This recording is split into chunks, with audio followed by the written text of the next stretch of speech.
Welcome into Locked On Knicks, and controversy abounds. The ESPN 100 list has come out, Gavin, and the Knicks are on it more than usual, but maybe not some as high as they should be. Tyler Herro over RJ Barrett, Russell Westbrook over Jalen Brunson, Julius Randle on the list. We'll get into all of it right now and tell you where all the Knicks will rank a year from now. All that and more right now on Locked On Knicks. You are Locked On Knicks, your daily New York Knicks podcast, part of the Locked On Podcast Network, your team every day.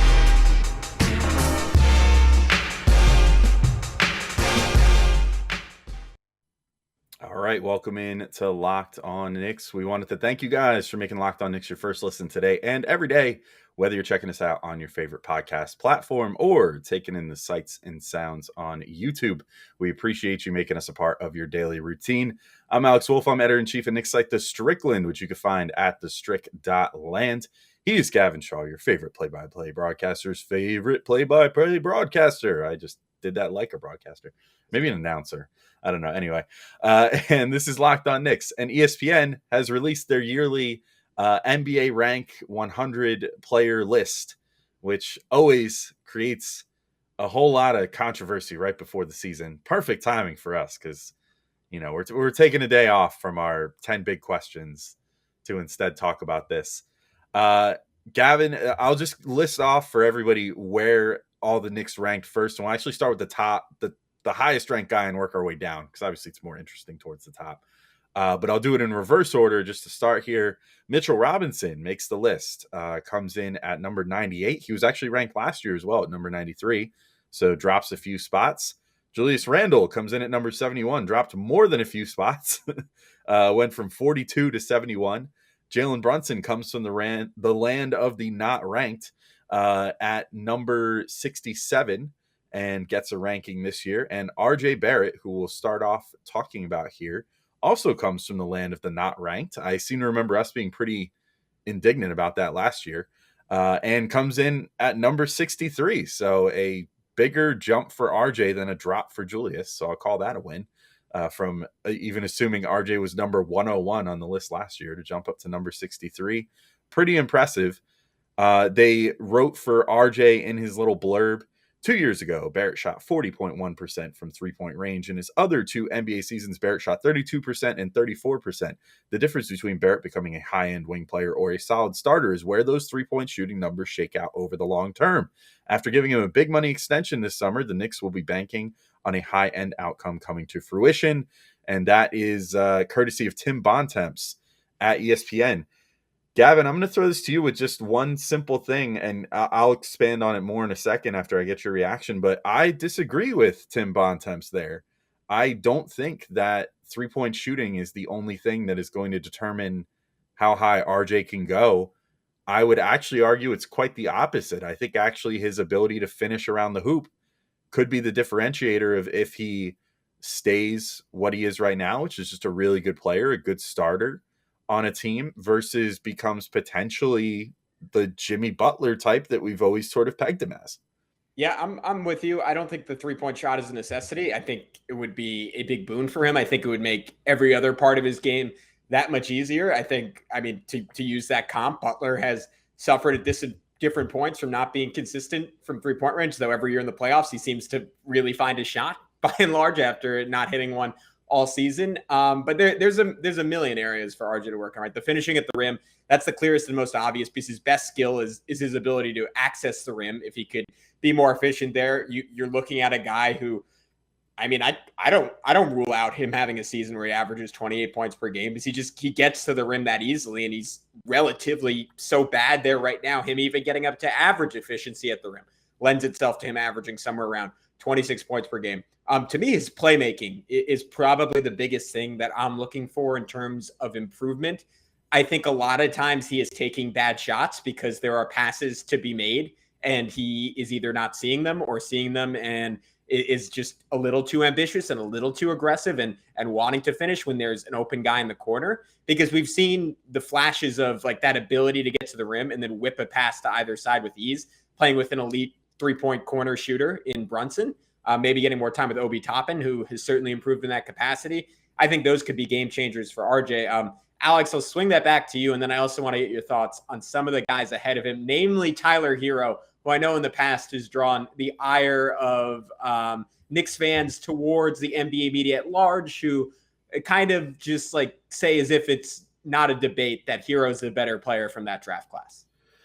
Yeah. So I don't have to keep it. You made a good case for the playmaking. I think it's the finishing around the rim because, as you said, like, he gets there so easily. He doesn't necessarily blow by guys, but he's just developed such a good ability to get a guy in his hip and then work his way all the way in. The biggest differentiator we saw, which is maybe part of what went into this ranking of him being recognized by national media, is that he started getting recognized by the refs last year too.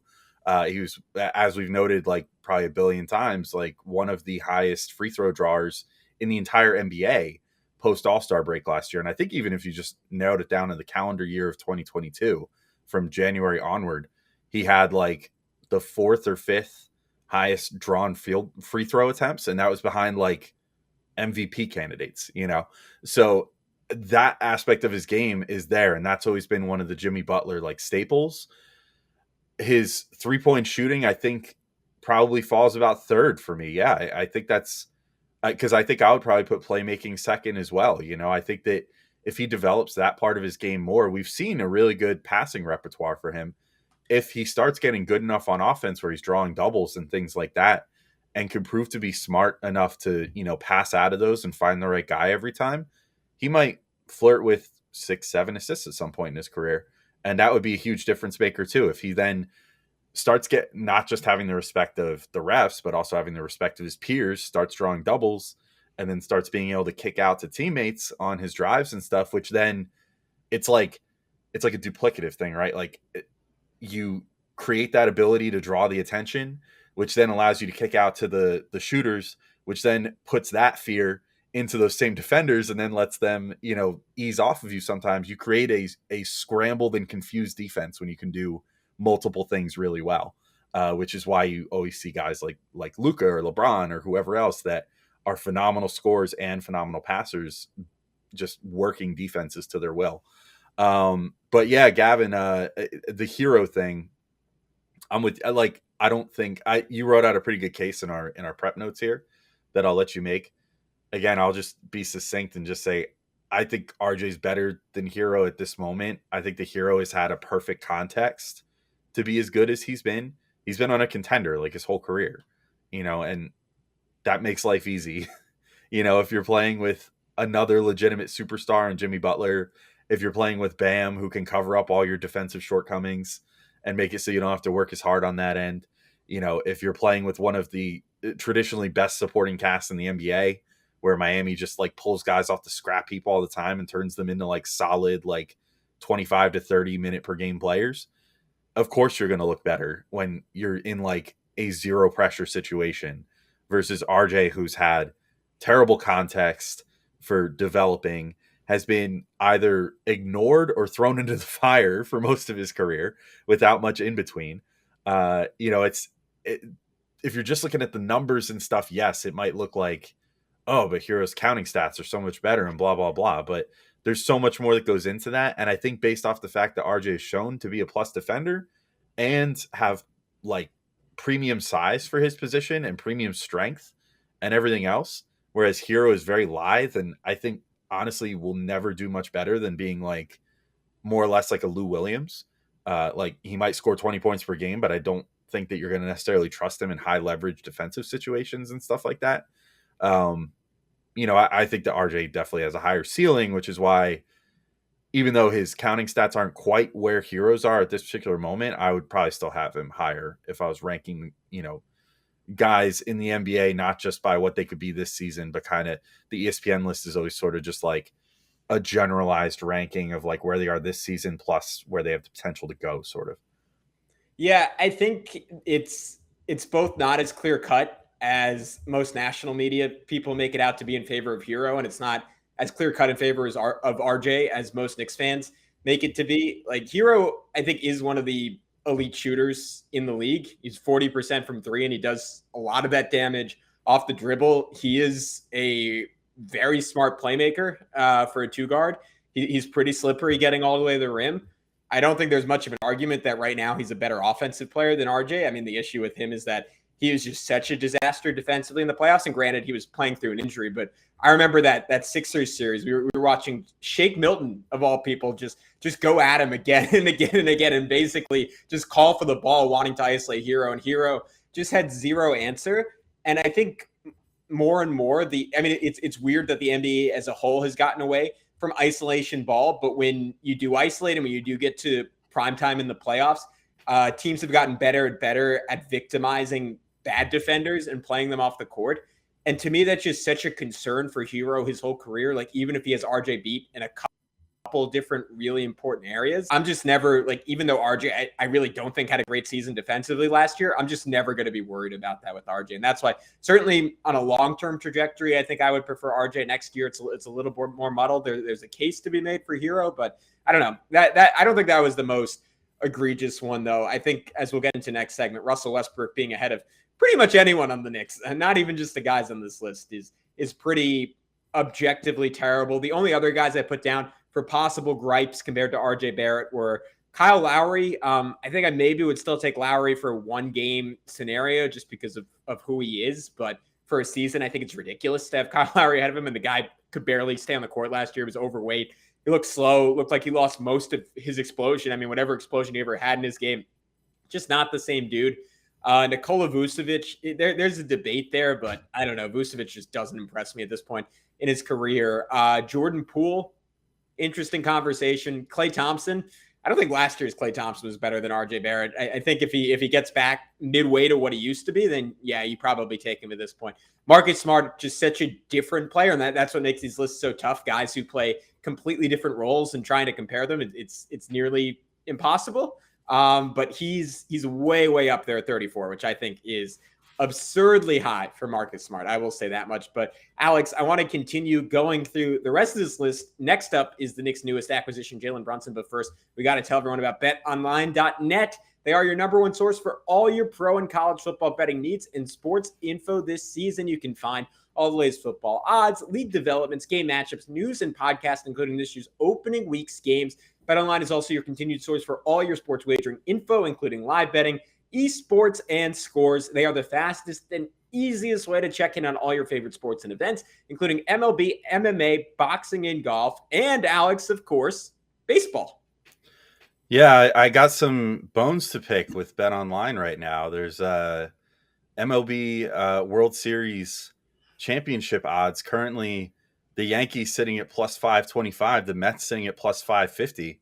Not entirely sure what about the Yankees' last couple months would inspire that sort of confidence compared to the Mets, who just clinched the playoffs probably a full week before the Yankees will. I guess they're getting a little too starry-eyed at Aaron Judge and his singular awesomeness. Can't wait to see Aaron Judge in orange and blue next year. Anyway, moving on. Pick the Mets at plus 550. You might need to find a new co-host after that. That was cruel. Regardless of mine and Alex's dissension, head to the website today or use your mobile device to learn more about the trends in action. BetOnline, it's where the game starts. And we are back on Locked On Knicks. Next up, I guess going backwards up on this list for us is Jalen Brunson, the newest New York Knick, who comes in at number 67. And I already noted, Alex, my main contention here is it is patently insane that he is behind Russell Westbrook. But you can take this in a different direction if you want to. But something I want to discuss, should Jalen Brunson, based on his accomplishments last year in the playoffs, actually be ahead of RJ Barrett on this list? Well, so first off, I just want to real quick on your 1 point from the last segment. Is there any GM in the NBA that wants to keep their job that would pick Marcus Smart over Shai Gilgeous-Alexander if given the choice? Like SGA I was at didn't even 48. notice he was behind him. No, that's nuts. Yeah. SGA is at number 48 on the list, and freaking Marcus Smart comes in at 34. Just insane. But to get back to the Brunson thing. Real quick, go ahead. Classic overrating of guard defense. He was the deep boy. Steph still torched him in the finals when it mattered. Sorry, it didn't matter that much. It didn't matter that much. Exactly. Yeah, and it's like, yeah, no, I don't need to touch that anymore. Knicks fans don't need convincing that Marcus Smart is a bum. Anyway, as far as Brunson versus RJ, I mean, first off, having Westbrook even on the list is a joke. Like, the guy actively tanked the Lakers last year and is actively tanked like the last few teams he's been on. Like, his best usage at this point, which he refuses to do, was what the Rockets did with him, what Mike D'Antoni smartly did with him. Like, a smart coach said, you know what, you're not going to have the ball in your hands. We're just going to have you make a million cuts a game and utilize your ability to finish around the hoop. Like, that's pretty much all he could do. He's like a bruising, non-shooting wing trapped in a guard's body at this point, and he stinks. He's 6'3" Julius Randle to me. Right, but even worse. Like, with not in his athletic prime anymore either. You know what I mean? Like, just no bueno. You know, I don't think that Westbrook even deserves to be on the list. So I won't even acknowledge the fact that he's above Jalen Brunson. I will say Brunson and RJ are so close on the list, it's really hard to like pick too many nits about it, you know? Like, are we going to argue over like 5 spots? I mean, yeah, whatever. Maybe Brunson should be like a hair above RJ, like literally 1 spot. I do think though that what they are trying to do is like pick out who you want this season, but I swear that it never is just that. Like, this ranking always, I feel like, also takes into account like the next few seasons, because certain young guys get more of a boost than others, it seems like. And, you know, so it always seems like they're looking a little bit ahead. I think that's probably why they went with RJ ahead of Brunson, but I think there's a reasonable case to be made. Like, if RJ averages like, you know, another incremental improvements, let's say like 23 points on like, I don't know, 48% from the field and 37% from 3 on decent volume and like 77% at the line, something like that. And Brunson is on the team, you know, with like 18 points per game and maybe like 7 or 8 assists or something like that. Like, I would probably consider that a better season by Brunson, especially if his efficiency is a little better, just because he would have more onus on him to create for the rest of the team. But I don't know. I feel like when all's said and done, we'll probably look back at this season and say, like, I think they should have been about equal. So I don't know. We'll see. But I'm curious what you think, because you posed the question to begin with. So I'm curious if you think Jalen should be higher than RJ. Yeah, similar. I think there's a little projecting forward there. And certainly I would say RJ has more room for improvement than Brunson does at this point in his career. I mean, that's my opinion on it anyways. But I just think given what Brunson did in the playoffs, I mean, honestly, like if I were a Heat fan, and I were making an argument for Tyler Herro, I would say, has RJ Barrett ever done anything in the postseason? And it's kind of unfair to ask that because it was in his second season and he had to play in the shadow of Julius Randle bricking a million shots that series. But he hasn't, and Brunson has pretty much, it's unfair to say single-handedly won a playoff series, but to your point, and I think the podcast we just did this morning, was the best player in a playoff series featuring 2 guys that ESPN has top 30 on this list. I mean, I'm not counting Luka because he was hurt most of that series, but you get the point. I think Brunson deserves a little bit more respect after that, but again, not a major issue for me. I'm down. Do you have any final thoughts on Brunson, or you want to move to our guy Jules? Yeah, I think we can move things to Julius Randle at this point. Should probably just take one last break before we get into that.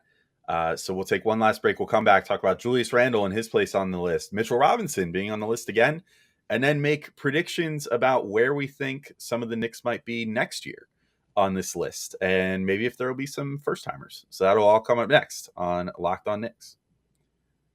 All right, and we're back, continuing our discussion about the ESPN Top 100, the NBA rank, as they call it. And as we said, there's 2 other Knicks on this list. So we had RJ Barrett at 63, Jalen Brunson at 67. Next, we have Julius Randle at 71. And as I briefly mentioned at the beginning of the show, what a fall from grace. He was at 42 last year after his second team All NBA season. And maybe this list was the reason that he was screaming, "I want my respect" in that first game. The respect that he never wound up getting, as now he's ranked down here at 71. You noted in our prep document, Gavin, that no real gripes other than Russell Westbrook. Russell Westbrook is like the Eterna gripe in this one. You could have Russell Westbrook ahead of Cam Reddish, and I'd be like, that's a stretch. But like, doesn't have his length. Yeah, you did note though in our thing. I'll let you make this case first. I don't know if I agree with this.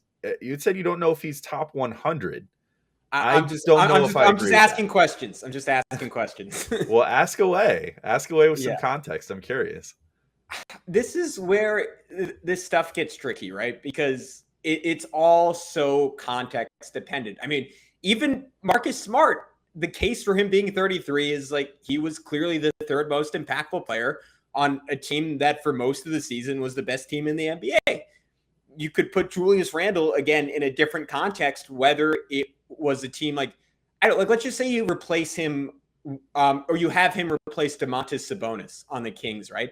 And he's on a team where he's playing with Harrison Barnes, De'Aaron Fox, Kevin Huerter, just shooters on shooters on shooters. And he's rolling to the rim because Fox is saying like, hey man, that's what I need you to do. Kentucky connection. Come on, hook me up. And he's just playing the best ball of his life, and he's being super efficient, and he's taking only like 2 or 3 threes per game, and he's making them, and he's hitting a few mid-range shots. Then he should probably be higher than 76 because that guy's going to put up 24 and 10 and is going to do so fairly efficiently.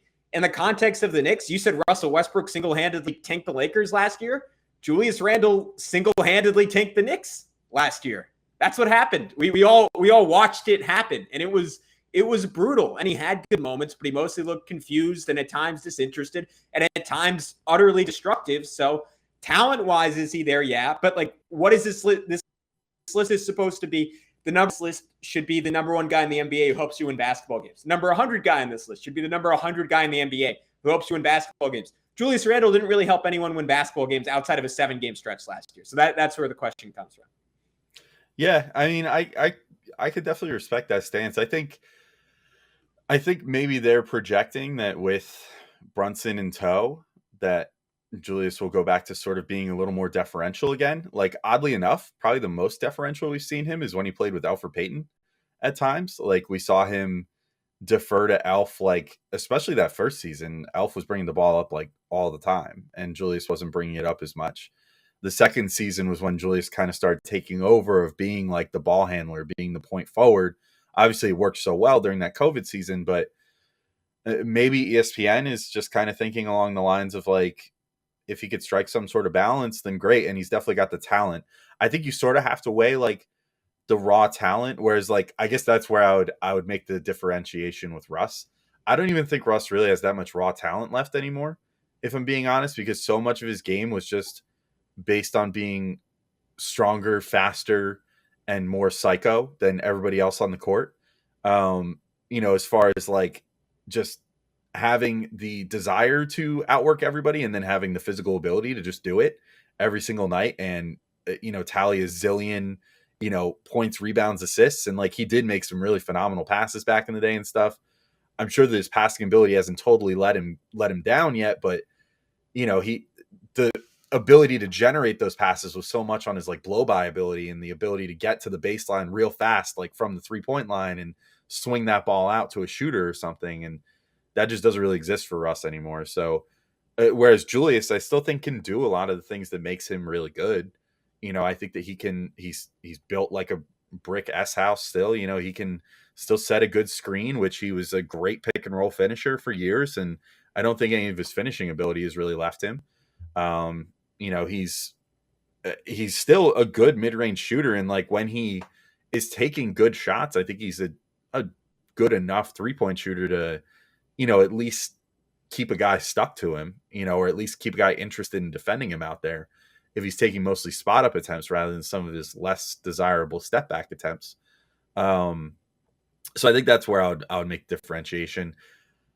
I think he's about properly ranked. I mean, I don't know, looking at some of the guys that are below him, if I'm taking a look at the list, like there is MPJ, which like super injured, but if healthy could potentially impact games. John Collins, I mean, I think I would put them on about the same tier where you question like, okay, these guys can put up stats, but how much are they really affecting winning? Harrison Barnes is right there too. Ben Simmons, who can't stay on the court. Dylan Brooks, another guy who's like stats, but like how much is he really doing for you kind of thing. So I think he's pretty fairly ranked among that tier of guys that can sort of like put up stats, but you kind of wonder like just how much are they impacting winning.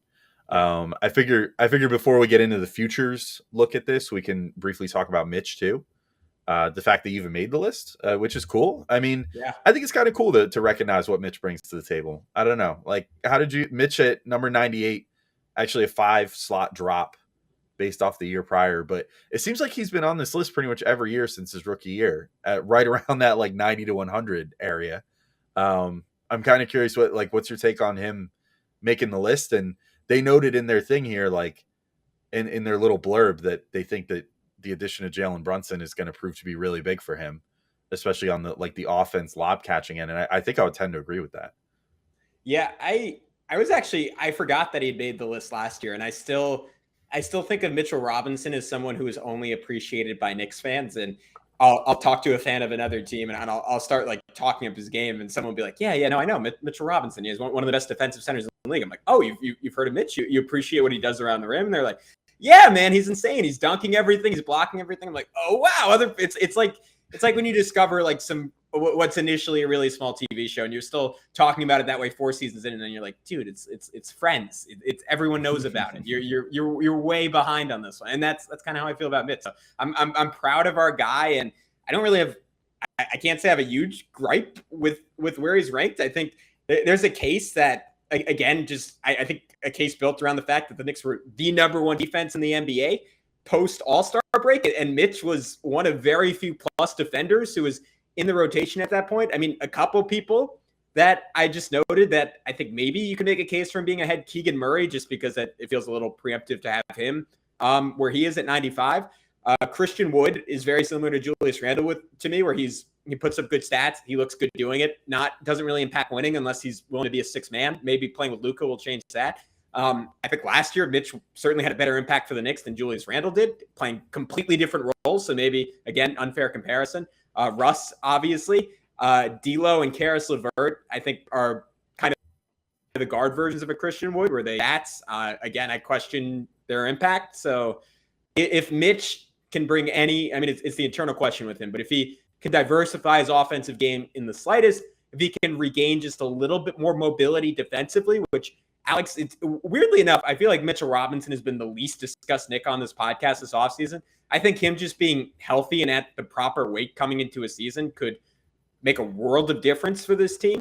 I think there's a universe where he's talked about in the same breath as Robert Williams, who, if I'm remembering, was somewhere in the 50s or 40s on the list this year. So there's a bright future for Mitchell Robinson, but heck, I'm happy he's acknowledged at all. Yeah, I am too. And I do think we haven't really talked about him much, even with all the talk of young cores and everything this offseason. And we almost never mention him.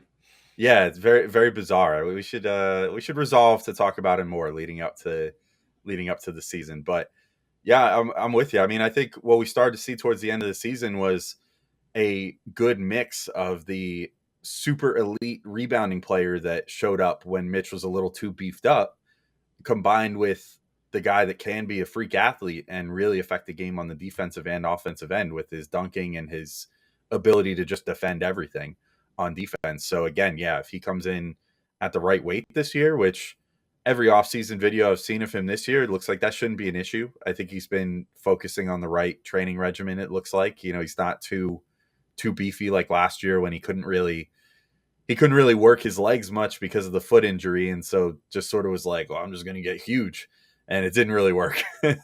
So I hope that, he is able to come in and be like totally ready to rock, totally in great cardio shape, like ready to be as bouncy and springy as he has to be. And if he can kind of find that nice little middle ground with that strength still included, I think, yeah, he could be a force. I mean, he might finally, I know this is still like ceiling talk, but there's a world where he could still turn out to be that like Gobert level defender that we've talked about. Or like you said, even just a Robert Williams, which would be a guy that just started on an NBA Finals team. So like that's a really good player. That'll be well worth the money that the Knicks just invested in him. So to move to our final topic, Gavin, before we sign off on this episode, the list is obviously missing a number of other guys on the Knicks, mostly the young core.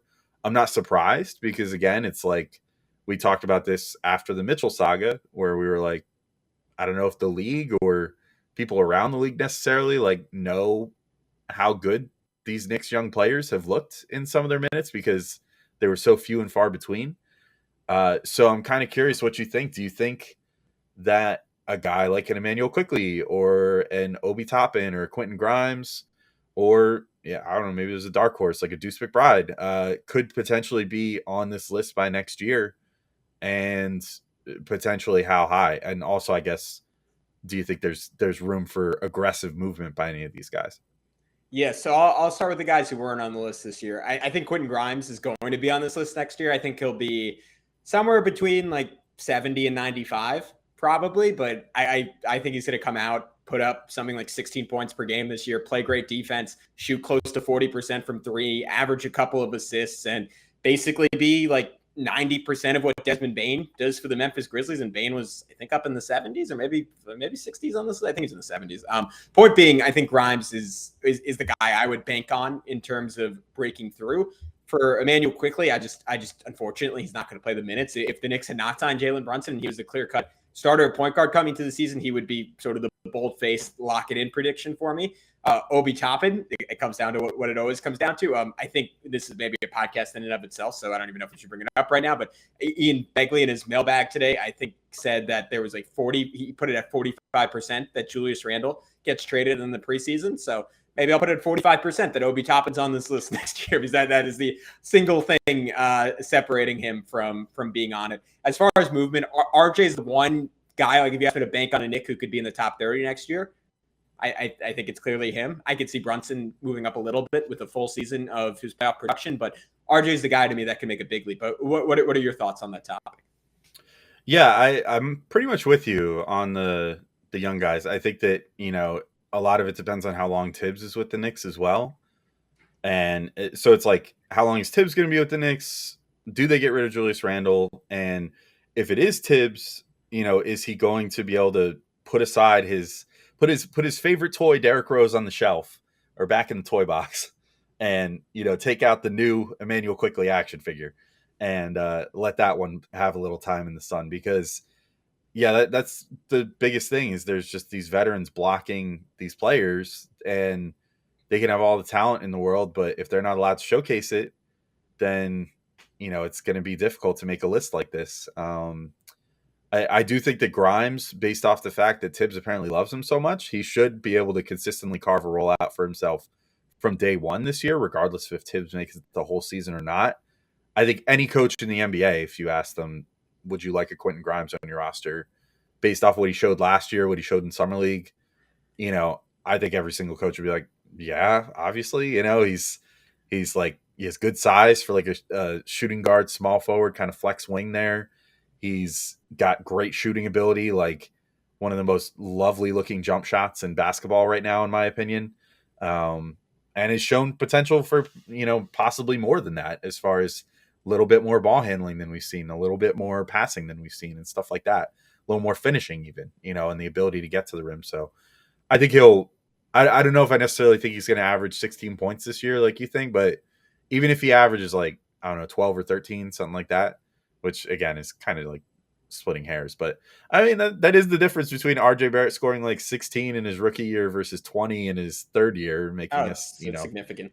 Yeah. So, I think he'll crack double-digit points per game for sure. And I think just based off of that, plus if the Knicks eventually get rid of Evan Fournier or something, maybe at the trade deadline to some like shooting needy team, now that he's one more year into his contract and that much more tradable, then maybe by this time next year, the people at ESPN will be like, yeah, okay, like if he's getting a starting role, obviously he's going to be really good this year and going forward. So we should rank him, for sure.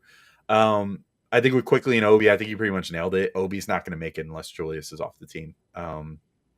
Because he's not going to get more than 10 to 15 minutes, especially if Tibbs is coaching. And that's a crime against humanity. But It is what it is. And IQ, same deal. It's like Rose has to sit more. He has to be able to carve out minutes for himself. Probably Fournier has to sit more for Quickly to be able to get the right amount of minutes to really like make a case for himself in this list. You just noted like Desmond Bane had an awesome season last year on the second best team in the West by record and wound up number 68 on the list. It's like, what more you got to do at that point? Like that's about where I could see Quickly ending up. If Quickly scored 18 per game this year on the level of efficiency that Bane did and was providing the defense and everything else, like we'd be like, heck yeah, he should be on the list and maybe even higher than 68 based off the potential. But, that's the sort of thing you got to do as a guard to make this list. Unless you're Marcus Smart, then you can just play defense and be a bum otherwise and make number 34. But so that's what I thought on Quick. Other than that, I don't really see any other sleeper candidates. RJ, I agree, does have the highest potential for upward movement. Although I will say Brunson too, to our point earlier, with the fact of like, oh, well, should RJ and Brunson like be swapped on this list or something? I think Brunson has a lot of upward trajectory as well, because if he goes from being a 15-5 player to like a 19-8 player, that's a pretty huge leap, as far as his overall production. And I think that would probably start getting him in the conversation for top 50.